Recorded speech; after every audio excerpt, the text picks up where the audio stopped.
అయితే సార్ నాకిప్పుడు ఒక 2 చెయ్యకూడనివి ఏంటి? ఐఏఎస్‌గా ప్రిపేర్ అయ్యి ఐఏఎస్ కొట్టాలి అంటే 2 లక్షణాలు అవి ఖచ్చితంగా నీలో ఉండకూడదు. ఏంటి? యాహ్! ఒకటేంటంటే ఒక స్టూడెంట్ తనకు తాను ఫస్ట్ నేనేంటో అని తెలుసుకోకపోతే హ్మ్. ఐఏఎస్ అవ్వడం. హ్మ్. హ్మ్. ప్రతి ఒక్క స్టూడెంట్‌కి ఒక బ్రెయిన్ పవర్ ఉంటుంది. హ్మ్. ప్రతి ఒక్క స్టూడెంట్‌కి ఒక సబ్జెక్ట్ ఏమో ఇష్టము, సబ్జెక్ట్ ఇష్టం లేకపోవడం ఉంటుంది. హ్మ్. ప్రతి ఒక్క సబ్జెక్ట్‌కి మెమరీ ఎక్కువ, అది ప్రతి స్టూడెంట్‌కి మెమరీ ఎక్కువ, తక్కువ ఉంటుంది. అవును. ప్రతి ఒక్క స్టూడెంట్‌కి ఆన్సర్ రైటింగ్ హ్మ్. రాయగలిగిన శక్తి ఉండడము, ఉండకపోవడం ఉంటుంది. హ్మ్. ఒక్క మాటలో చెప్పాలి అంటే, నువ్వేంటో నీకు కనుక తెలుసుకోకుండా దిగితే, నాకు తెలిసి అంతకు మించిన బ్లండర్ మరొకటి లేదు. ఓకే. అది నిన్ను నువ్వు తెలుసుకోవాలిక్కడ. నిన్ను నువ్వు తెలుసుకో హ్మ్. నిన్ను నువ్వు తెలుసుకోవాలి అంటే మళ్ళీ వాళ్ళకేమర్థం అవుతుందనంటే వాట్ ఈస్ మైన్ అంటే తెలుసుకోవటం కూడా అవును. నీ ఎబిలిటీ ఏంటి? అవును. నువ్వు ఐఏఎస్‌కి ప్రిపేర్ అవుతున్నప్పుడు నీ ఎబిలిటీ అది ఎగ్జాక్ట్. చెప్పండి సార్. అంతే. ఐఏఎస్ మంచి క్వెషన్ అడిగావు మాధురి. ఐఏఎస్ ప్రిపేర్ అవ్వడానికి ఎబిలిటీస్ ఒక నాకు తెలిసి ఒక 4, 5 ఖచ్చితంగా ఉంటాయి. హ్మ్. ఒక స్టూడెంట్‌కి ఈ 5, 4 లక్షణాలు లేకపోతే అవ్వడన్నారు. హ్మ్. అది క్విక్‌గా చెప్పాలి అంటే ఒకటేమో కంటెంట్ అంటే సబ్జెక్ట్ నాలెడ్జ్ ఉండాలి. హ్మ్. రెండేమో కమ్యూనికేషన్, అది హ్మ్. రైటింగ్‌లో కానీ, ఓరల్‌లో కానీ. ఇంటర్వ్యూ అయితే ఓరల్, మామూలుగా అయితే రైటింగ్. కమ్యూనికేషన్ తెలిసుండాలి. అటు మొదటిది కంటెంట్, రెండవదేమో కమ్యూనికేషన్. కమ్యూనికేషన్, మూడవదేంటి క్లారిటీ ఆఫ్ ద కాన్సెప్ట్స్. హ్మ్. అంటే ఒక మామూలు మనకు అర్థం చెప్పాలంటే అట్మాస్ఫియర్, వెదర్, క్లైమేట్ 3 పదాలు. హ్మ్. కానీ మూడిటికి అర్థం ఒకటి కాదు జాగ్రఫీలో. అవును. ఆ కాన్సెప్చువల్ క్లారిటీ అనేది ఉండాలి. హ్మ్. మామూలుగా మనం చిన్నప్పుడు 6థ్ క్లాస్, 7థ్ క్లాసుల్లో మాస్, వెయిట్ అని 2 ఉంటాయి. అవును. ద్రవ్యరాశి, బరువు అంటాం. ఈ రెండిటికి డిఫరెన్స్ ఉంది. ఇలా చిన్న చిన్న వాటికి కనుక ఒక స్టూడెంట్‌కి కాన్సెప్చువల్ క్లారిటీ ఉండకపోతే, ఓకే. అది ఎక్కడైనా ఎన్ని ఉదాహరణలు చెప్పొచ్చు. వైస్ ప్రెసిడెంట్ ఆఫ్ ఇండియా ఉన్నారు. భారత ఉపరాష్ట్రపతి. హ్మ్. ఆయన రాజ్యసభ చైర్మన్ కూడా.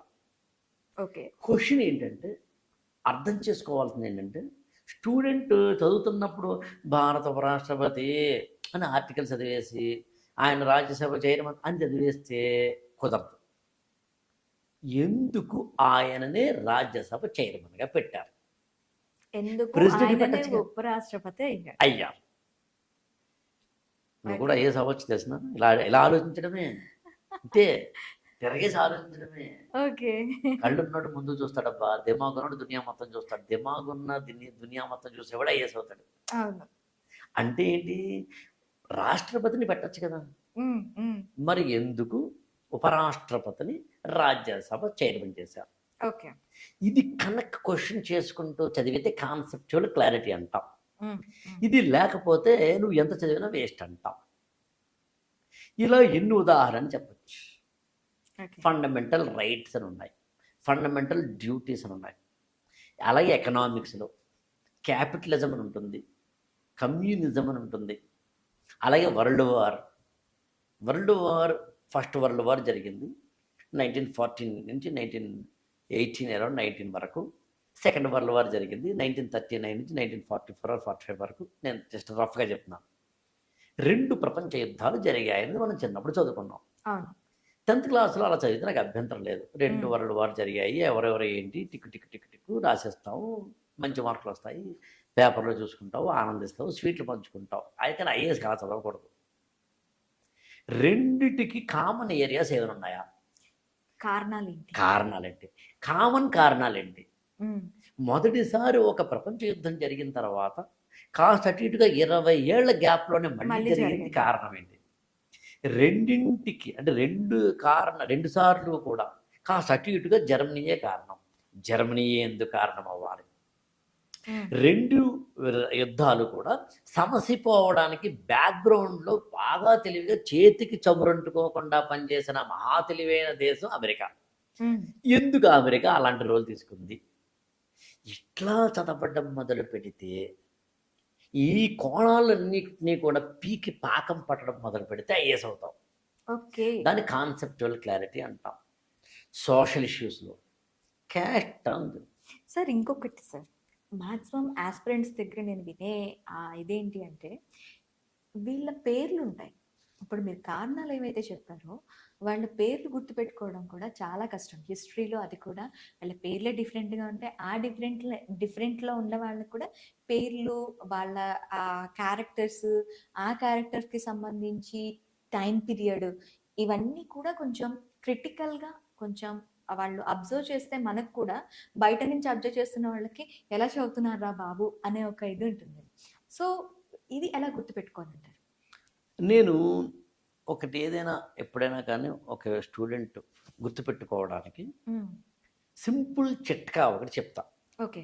ఏంటంటే అది నువ్వు చదువుతున్నప్పుడు ఎలా చదివావు అనేది మాత్రమే నీ మెమరీకి కారణం. ఓకే. లాజికల్గా చెప్తా. నువ్వు మామూలుగా కూర్చుని పేపర్లు తీసుకుని చదవడం మొదలుపెట్టావు.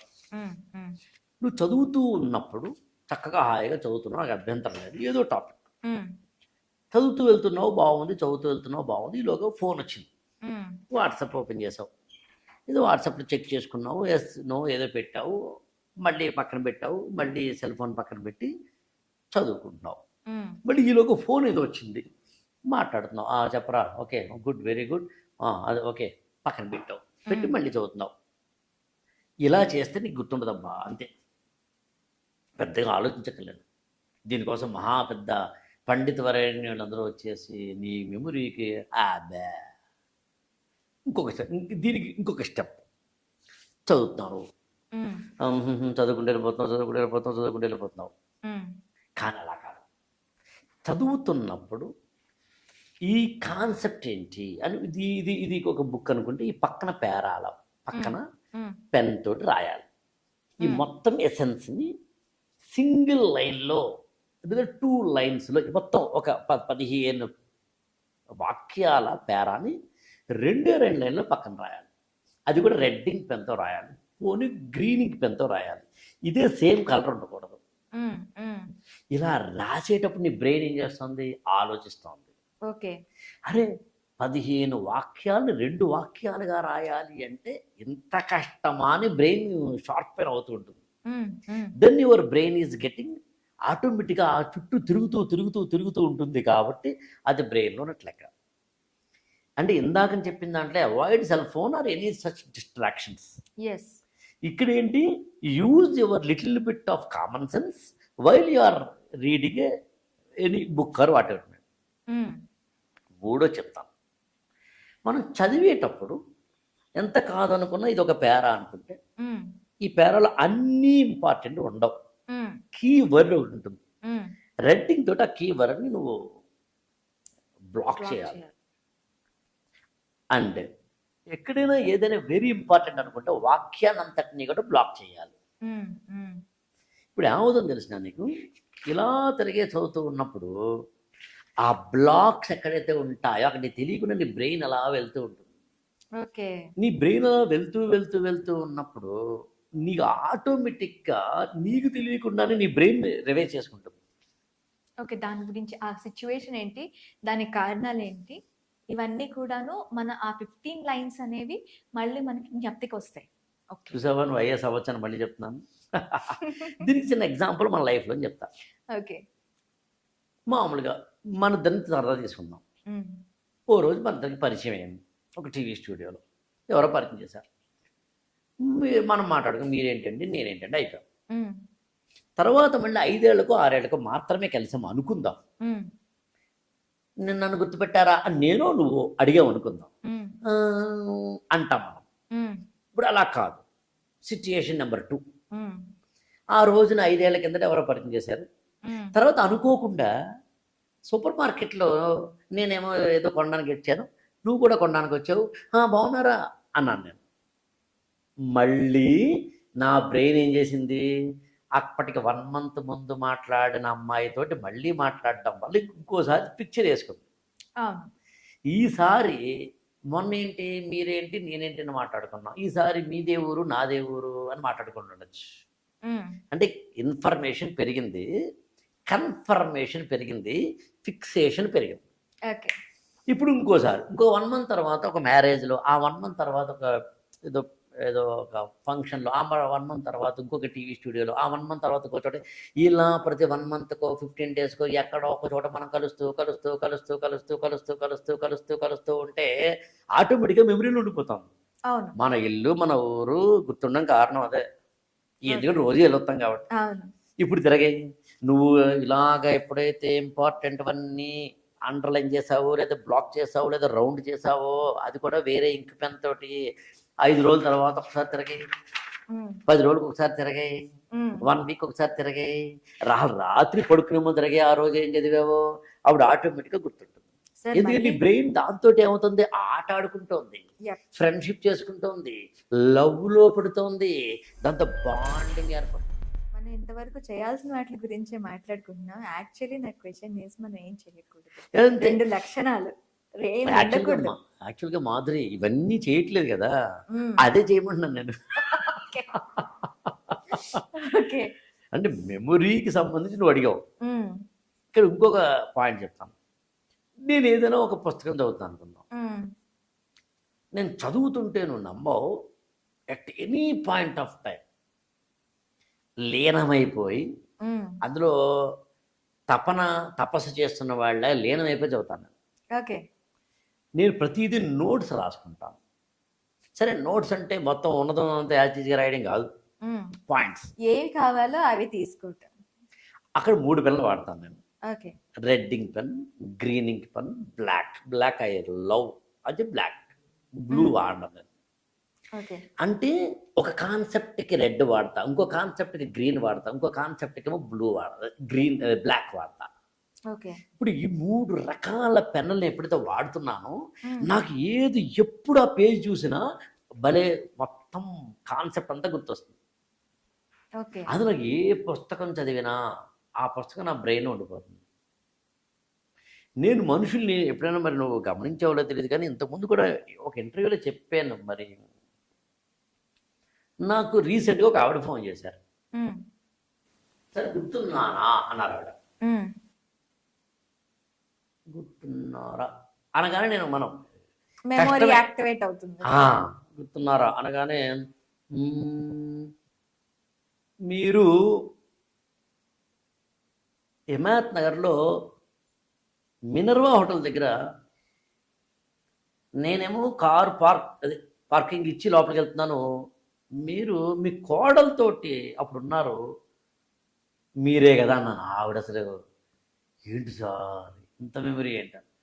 99.9% నేను ఒక మనిషితో మాట్లాడుతున్నప్పుడు హ్మ్. ప్రింట్ చేసుకుంటాను బ్రెయిన్‌లో.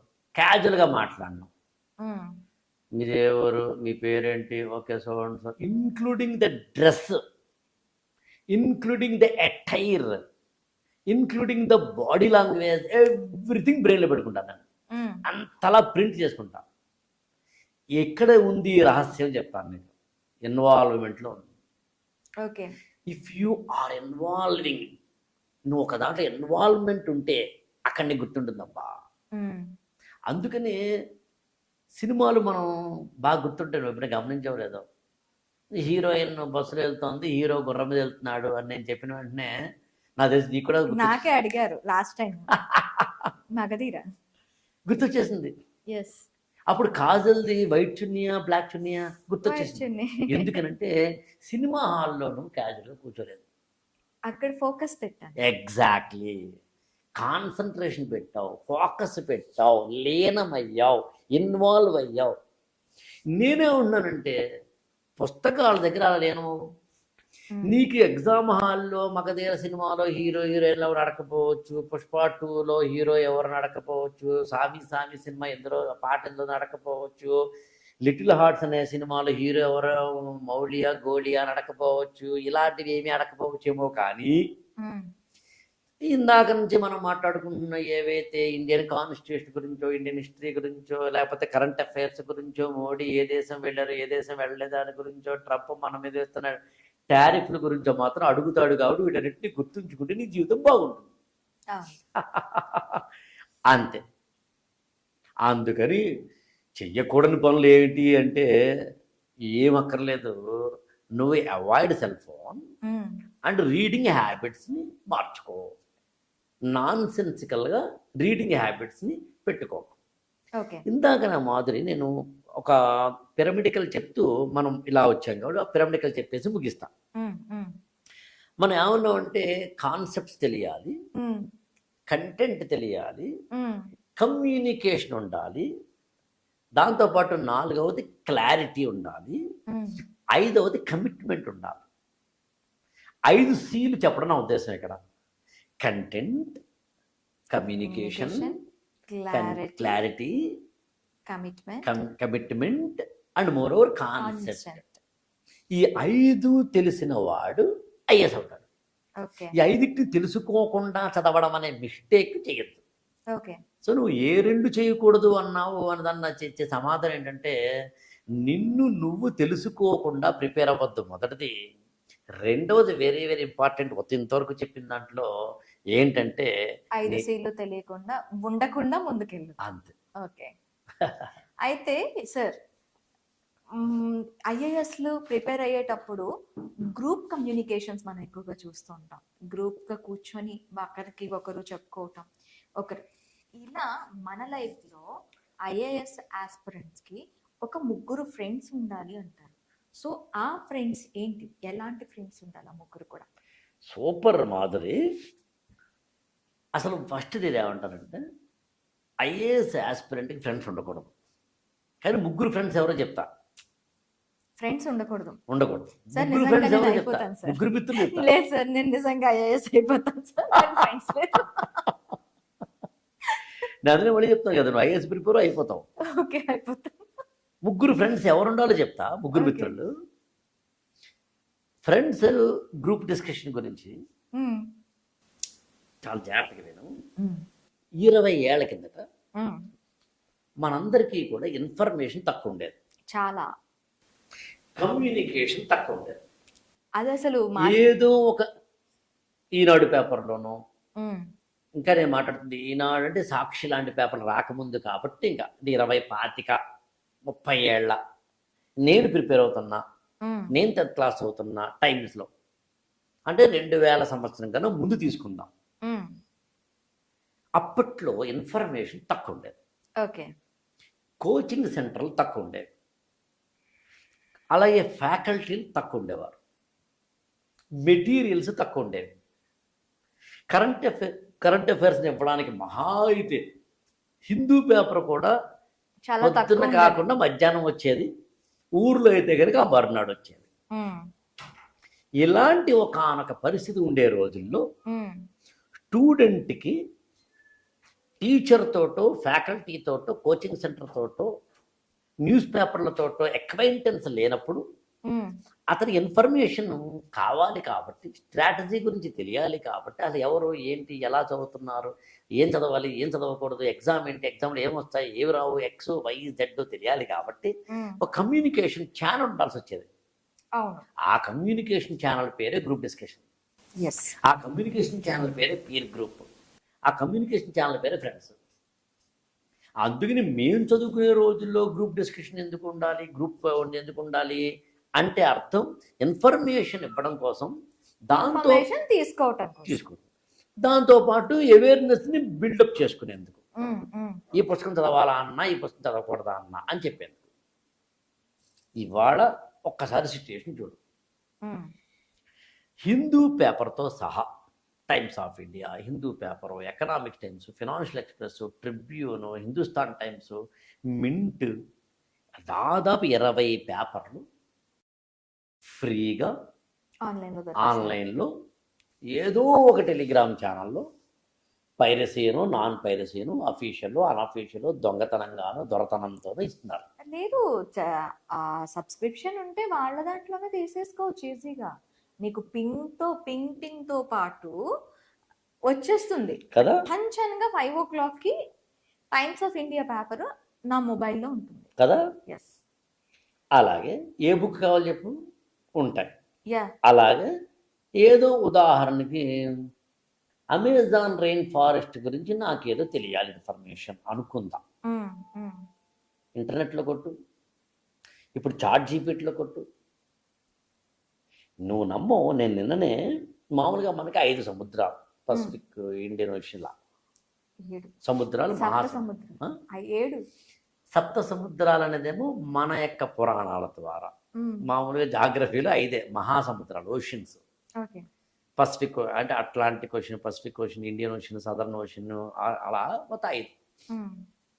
5 మహాసముద్రాల్లో నువ్వు మళ్ళీ ఐఏఎస్ అవుతావు, నువ్వు నీకు పురాణాల్లో కూడా కమాండ్ ఉంది కాబట్టి సరే పక్కన పెడితే 5 ఓషన్స్లో 6వ ఓషన్ ఒకటి ఉంది అనేది, వస్తుంది అనేది ఒక ఒక ఒక కంటెంట్.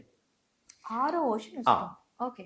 నాకు తెలిసి నేను ఒక ఐ థింక్ 2 నెలల కిందట ఎప్పుడో సాక్షి పేపర్లో అనుకుంటా దాన్ని చూసి నోట్స్ రాసుకున్నాను. But that is in Telugu, Sakshi paper కదా. నాకు అది ఇంగ్లీష్లో కావాలనుకున్నాను నేను. జస్ట్ చార్ట్ జీపీటీని ఏం అడగలేదు, 6th ఓషన్ ఆఫ్రికా ఏదో అడిగాను. నాకు ఎంత ఇన్ఫర్మేషన్ ఇచ్చిందంటే అత్యద్భుత ఇన్ఫర్మేషన్ ఇచ్చింది. ఓకే. ఇదంతా ఎందుకు చెప్తున్నానంటే, నేను చదువుకునే రోజుల్లో 30 ఏళ్ల కిందట నాలాంటి వాళ్ళకి ఇన్ఫర్మేషన్ రిసోర్సెస్ లేవు కాబట్టి ఫ్రెండ్ ఉండాలి, కానీ ఇవాళ ఫ్రెండ్ ఉంటే నీకు నష్టం. ఇవాళ ఫ్రెండ్స్ వల్ల ఉపయోగం లేదు.